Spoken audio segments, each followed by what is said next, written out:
Bali is a beautiful island with lush green rice fields, clean beaches, mystical waterfalls and landscapes. While the island of gods is relatively a safe place to visit and paradise to many, but Bali also has a few traps, and for first time visitors, there are definitely certain things that you should never do in Bali. Hello and welcome back to our channel for another video. So as I said before, this video is going to be about things not to do in Bali. Hopefully this video will help you to have a safe trip in Bali. So without any ado, let's get started.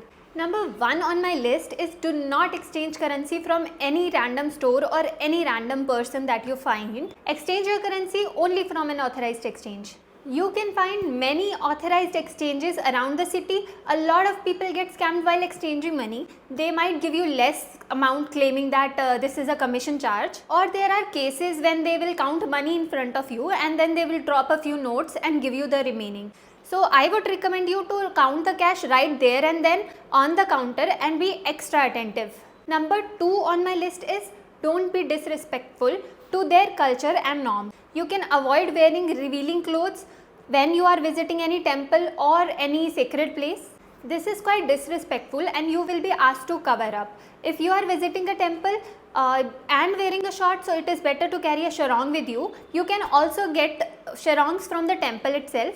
Also, when you are going to temple, look out for boards where they mention if a certain area should be entered only if you are praying. Next is keep a track of festivals and celebration that happens during your time in the island. There are numerous different celebrations in Bali throughout the year. One of the holidays is Nyepi, which falls in the month of March, and this is a day of silence.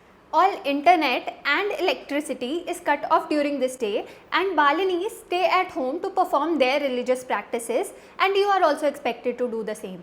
Another custom to be aware of on my list is not to step on the offerings. You will find them absolutely everywhere all over the island, at restaurants, hotels and at most of the home entrances as well. Balinese put these small offerings at the entrances every morning. The offerings consist of small baskets made from woven palm leaves and called kaning sari, which are filled with flowers, rice and small items. So be mindful of these while walking and do not kick them or step on them by mistake. Next is do not litter. This isn't illegal here, but it is still something very important to keep in mind when you are a visitor to any place. It's always good to leave the place in a better condition than when you found it, and since Bali is a very touristy place, a lot of people come here and you'll find them dropping litter here and there. It doesn't look nice and we are responsible for picking up our own mess that we leave behind. So let's try to do our part to maintain the place. Next very important thing to keep in mind is don't drink tap water. If you are on the island for a very short period of time, I would highly suggest you that you drink bottled water. The restaurants mostly serve tap water for drinking, and it would be a better option to choose to buy a packaged bottle. Even for brushing your teeth, use bottled water and not the regular tap water. Bali's tap water is well known for bacteria and pathogens. If you are worried about plastic consumption, then you can carry your own water bottle and then buy a bigger 25-liter bottle and refill your bottle with it. They reuse the bigger bottle if you return them. Also, I would suggest you to avoid street food. You would not want stomach issues to ruin your vacation. Number 6 on my list is don't drive without an international driving license or an helmet. Drive safely and responsibly on the roads and be patient. Also, don't drive unless you are an experienced driver. Driving in Bali is very different to the rest of the countries.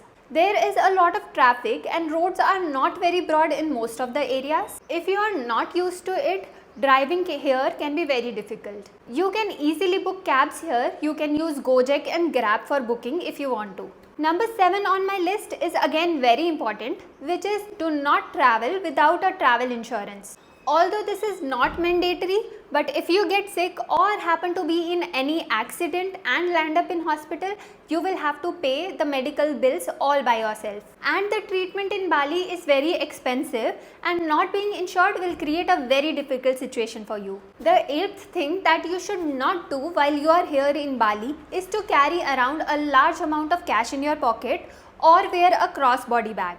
Bali may be a paradise island, but sadly it has a high number of opportunistic thieves. Theft and snatching is pretty common here, so don't keep all cash in one place, and you can find exchanges all around, so it's not difficult to get cash. So just keep the amount that you need for a day or two. Now the next thing that you should not do in Bali is trusting the ATMs. There's a lot of ATMs here that are bugged and they can steal your card information. So the best way to get around this is to go to the ATMs where you see the locals going. The locals know ones which are trustworthy. So just follow the local people. If you don't see the local people going to an ATM, just don't go for it. Next thing not to do in Bali is having anything to show in Monkey Forest and even in Uluwatu, where you can see a lot of monkeys around. The monkeys at the sacred Monkey Forest are brave and mischievous, so anything like an open bag, your shades, food and even your phone is a target for them. So make sure your bag is closed and do not carry many things in your hand at a time. Just be extra careful. Next important thing to keep in mind is there is an import tax here for bringing in your phone if you are staying here for more than 30 days. If you fail to pay this tax, then they will shut your phone off from the internet and you'll end up having to pay a lot more if you don't pay it on your initial visit. So if you are planning to stay for more than 30 days, pay the tax. Number 12 is do not take anything that people say are free.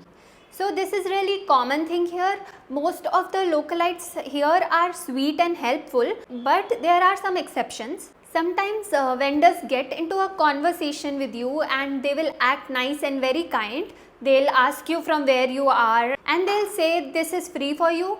Once you start to walk away with that item, then they'll ask for money and they'll make it very uncomfortable and awkward for you to refuse it. So just be very careful that whenever you pick up an item or somebody hands it to you saying that it is free, it's not. Next on my list is to be very careful of local liquor. It can be really fun to experience the local culture and drink what they would drink, but be careful of how much you do consume because these aren't regulated. There's no listed percentage and the ethanol content can be quite high, which can cause things like blindness. So make sure if you are indulging in the local liquor, don't drink too much. Now another thing to keep in mind when you are walking around in the town is do not hold your phone out towards the street. There's a lot of people here that drive by and try grabbing phones from the people walking on the side of the streets or looking for the directions on the back of somebody's bike. So just do not hold your phone out while you are near the street. So the 15th thing not to do in Bali is go to Tegalalang Rice Terrace. It's the most touristy place here in Bali. It's a rice terrace garden in Ubud and is overrated and overcrowded at all times. We visited Jetiluvi Terrace Gardens, which is much bigger and beautiful for sunsets and sunrise. Next thing not to do in Bali is going to Pura Lempiung, which is famous as Gate of Heaven in Bali. In actual, it does not look like it does on Instagram.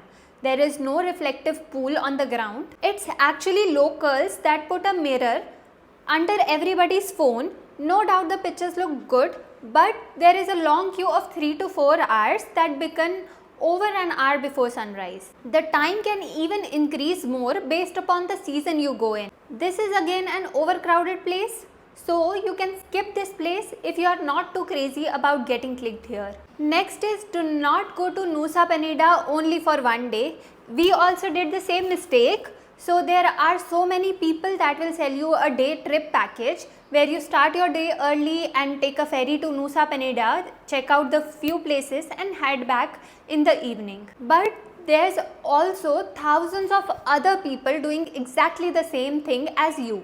So if you have time, then stay here for at least 2 days. Since most people leave by 5 in the evening, you will get the sunset all to yourself at the beach, which is so worth it.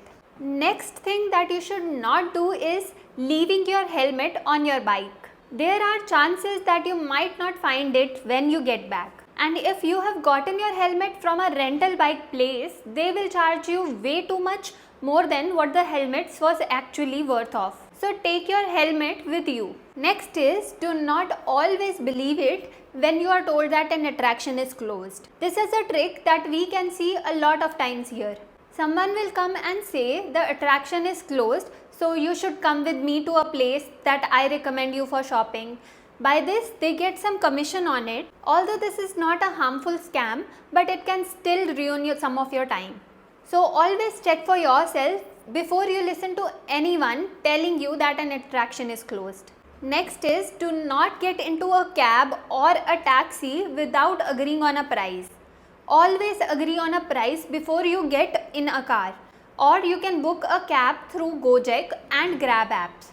Also, pay only what was decided on, even if the driver comes up with excuses for why you should pay more. That's it for this video. I hope you guys enjoyed it and I hope it helps you out as well. We have made a complete guide for India to Bali, and if you are planning your trip, it will surely help you. So go check it out. You will find the link in the description.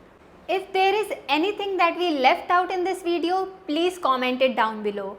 Don't forget to like and subscribe. See you in our next video. Until then, happy wandering.